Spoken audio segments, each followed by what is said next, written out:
शिवरात्रि, सोमवार, सोमवार की अष्टमी, प्रदोष भी हर महीने आता है, शिवरात्रि भी हर महीने आता है, सोमवार भी हर महीने 2, 3, 4, 5 पड़ी जाता है। सोमवार की अष्टमी जरूर साल भर में 4 या 5 आता है। सोमवार, प्रदोष, शिवरात्रि, सोमवार की अष्टमी, ये वो तिथियां हैं, ये वो वार हैं।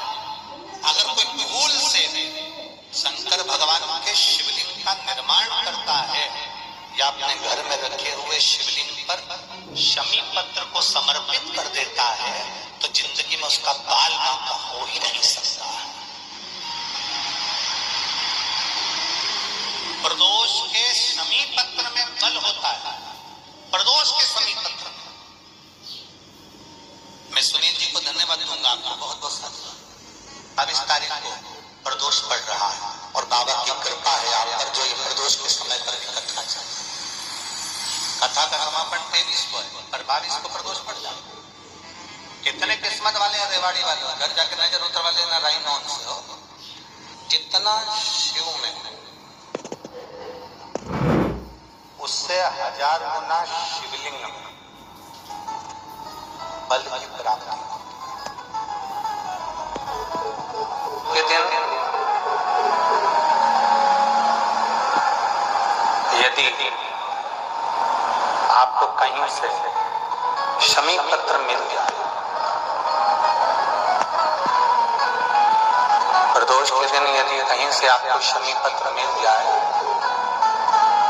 और प्रदोष काल में, प्रदोष का जो समय होता है, शाम का जो समय होता है प्रदोष काल,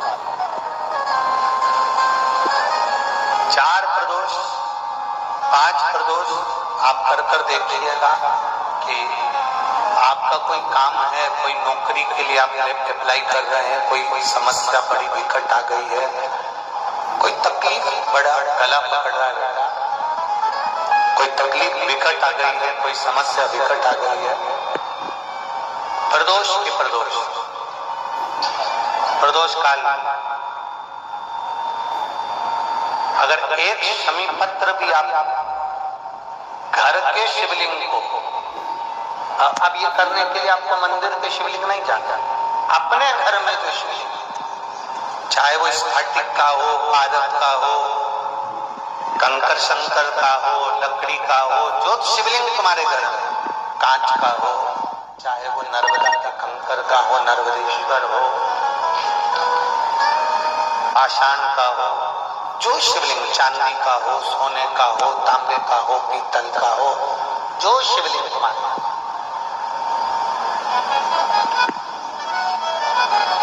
एक शमी पत्र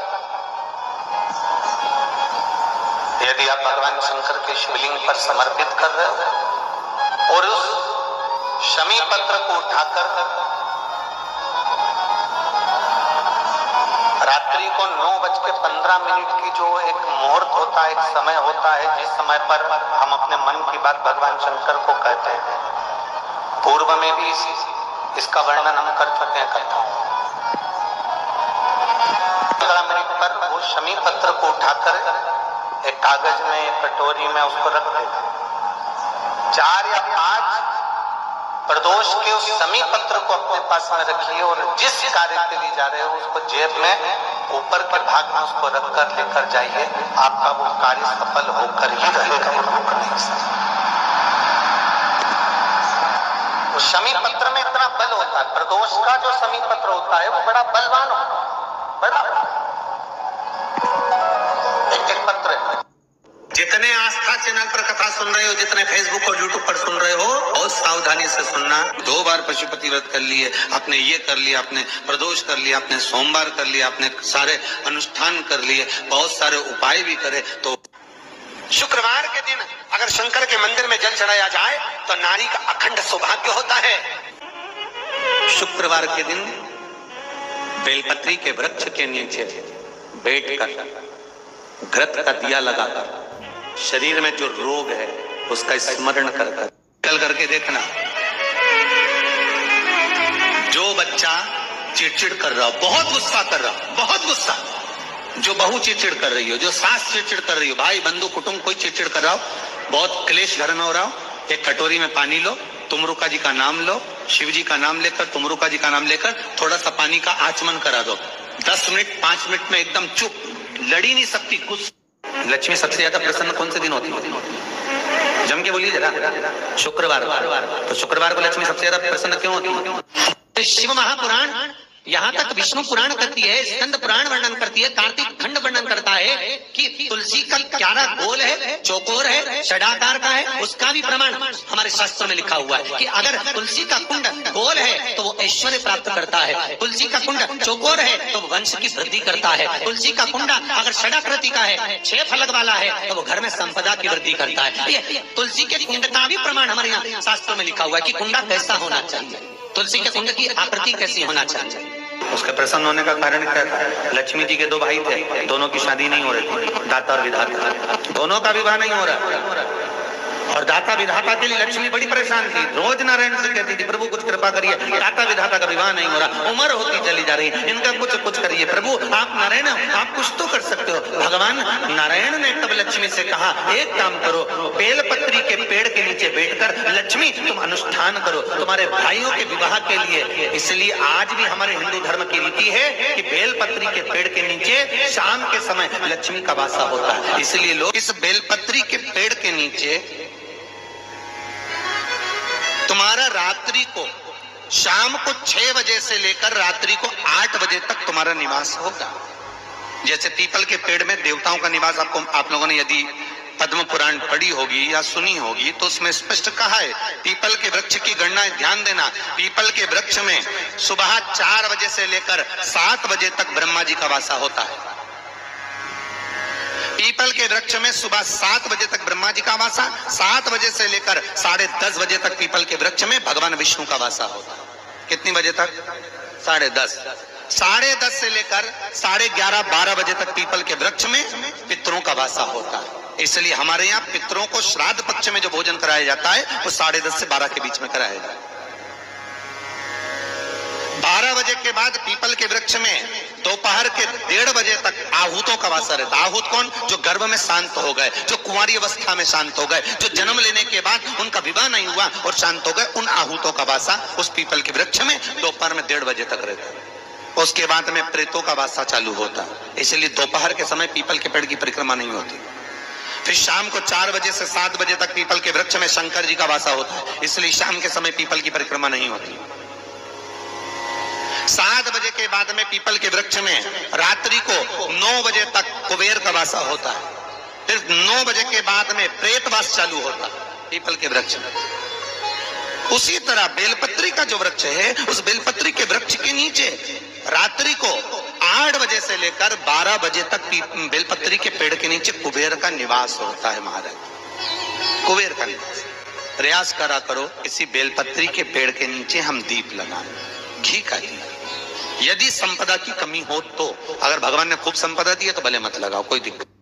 महामृत्युंजय मंत्र का यदि आप जाप करते हो, पड़ गया कि शरीर में मुझे ये रोग हो गया है, मुझे शुगर हो गया है, मुझे बीपी हो गया है, मेरा ब्लड प्रेशर ऊंचा नीचा रह रहा है, कोई भयंकर रोग, मेरे रिश्तेदार को कोई कैंसर जैसा रोग हो गया, किसी को कोई थायराइड हो गया, किसी को कोई किडनी और लीवर में सूजन हो गई, किसी को कहीं किडनी और लीवर में तकलीफ हो गई, तो शिव महापुराण की कथा कहती है, नवग्रह शिव महापुराण की कथा कहती है कि बेलपत्री के वृक्ष के नीचे महामृत्युंजय मंत्र का जाप जो शुक्रवार की शुक्रवार घी का दिया लगाकर करता है, उसके रोग बाबा देवाधिदेव महादेव समाप्त करते चले जाते हैं। ये संजीवनी मंत्र शुक्रवार के दिन भगवान शंकर को शुक्र को दिया था, इसलिए उसकी प्रणाम। शुक्रवार के दिन बेलपत्री के वृक्ष के नीचे बैठकर घृत का दिया लगाकर शरीर में जो रोग है उसका स्मरण कर कर शंकर जी से विनय कर कर, हे भोलेनाथ आपने शुक्र देवता को संजीवनी मंत्र दिया है, तो क्या आप मेरे को वो मंत्र प्रदान नहीं करोगे? मेरे रोग, मेरी बीमारी, मेरे दुख को आप नहीं हरोगे? शिव से कहो ये शरीर आपने दिया है और भजन करने के लिए दिया है, स्मरण करने के लिए दिया है, कीर्तन करने के लिए दिया है, तो संभालोगे भी आप। और बेलपत्री की ओर मुख कर घी का दिया लगाकर महामृत्युंजय मंत्र का स्मरण कर लेने पर धीरे धीरे धीरे धीरे धीरे धीरे वो रोग समाप्ति की ओर आता चले जाता है। अगर आप शंकर भगवान को एक लोटा पानी अगर शिव को समर्पित कर रहे हो, श्वेत पुष्प को रखकर शंकर जी के ऊपर सफेद फूल को चढ़ाकर अगर एक लोटा जल भी एक पात्र जल भी शंकर को समर्पित कर रहे हो, तो ये लक्ष्मी के लिए ही तो कर रहे हो। और कौन सी लक्ष्मी? पूर्ण लक्ष्मी, पूर्ण लक्ष्मी। आपको पहले भी कथा में कहा, एक बार भगवान विष्णु के सामने लक्ष्मी मैया ने बहुत तेज स्वर में कह दिया था, नारायण, दुनिया के लोग आपका नाम जपते हैं, दुनिया के लोग नारायण नारायण कहते हैं, दुनिया के लोग आपका भजन करते हैं, पर सत्य मायने में कहूं ना तो मेरे बिना दुनिया के लोगों की नहीं चल सकती, मेरे बिना दुनिया नहीं चल सकती, संसार मेरे बिना नहीं चल सकता। भगवान विष्णु ने कहा ये तो गलत है लक्ष्मी आपका कहना। एक दिन लक्ष्मी को अहंकार आ गया, अहंकार के संबोधन जब माता लक्ष्मी करने लगी तो भगवान उसी समय पर भगवान विष्णु को क्रोध आ गया और भगवान विष्णु ने कह दिया, लक्ष्मी तू इतनी बड़ी बड़ी बात कहती है कि तेरे बिना नहीं रह सकती संसार। मैं तुझे कहता हूं लक्ष्मी तू अपूर्ण है, तू अपूर्ण है, तू पूर्ण कब हो गई?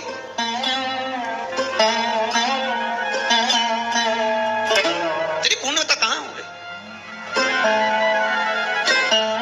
लक्ष्मी की आंख से आंसू बहने लगे। आज आपने मुझे अपूर्ण कहा, आपको मालूम है आप मुझे अपूर्ण कर रहे हो? आपको ये ज्ञात हो रहा है आप मुझे अपूर्ण कर रहे हो? भगवान कहते हैं हाँ लक्ष्मी मैंने तुझे अपूर्ण कहा। अपूर्णता का मतलब आप जानते हो ना? भगवान कहते हैं लक्ष्मी मैं सब जानता हूँ। लक्ष्मी रोती हुई माता सरस्वती के पास पहुंच गई। सरस्वती ने पूछा क्या बात है लक्ष्मी, क्यों रो रही हो? लक्ष्मी जी ने कहा क्या बताऊं सखी, मेरे पति ने आज मुझे अपूर्ण कर दिया। तो क्यों रो रही है तू? अपूर्ण अगर कह दिया, पति ने तो कहा है ना, तो क्यों रोना? चल मेरे साथ। और सरस्वती मैया माता लक्ष्मी को लेकर सीधे पहुंच गई माता पार्वती की। माता पार्वती ने लक्ष्मी जी को देखा और सरस्वती को देखा तो पूछा कि बात क्या हो गया ऐसा, क्या हुआ, क्या है ऐसा जो तुम दोनों आज मेरे पास में आई? क्या हुआ? पार्वती जी कुछ बोलती, शिव जी का ध्यान माता सरस्वती की ओर और लक्ष्मी की ओर गया और भगवान शंकर जान गए कि आज भगवान नारायण ने लक्ष्मी जी को अपूर्ण कहा है। अब देखिए माता पार्वती क्या कर सकती है, इसको पूर्ण बनाने के लिए करेगी क्या? क्या हुआ? माता सरस्वती जी ने लक्ष्मी को अपूर्ण कर दिया। हाँ तो क्या सोचना उसके लिए, इसको मैं अभी पूर्ण बना देती। माता जगतजननी पार्वती ने गोदी में विराजमान गणेश जी को उठाया और उठाकर लक्ष्मी जी की गोद में दे दिया। ले लक्ष्मी आज से तो पूर्ण हो गई, लक्ष्मी आज से तो पूर्ण। गोदी में जब तक संतान नहीं है तो नारी को लोग अपूर्ण समझते हैं। और माता पार्वती जी ने संपूर्ण ब्रह्मांड में एक सिद्धता प्रदान कर दी कि अपने गोदी के लाल को, अपने गोदी के पुत्र को माता ने लक्ष्मी की गोद में देकर लक्ष्मी को पूर्ण बनाया। शिव महापुराण, यहां तक विष्णु पुराण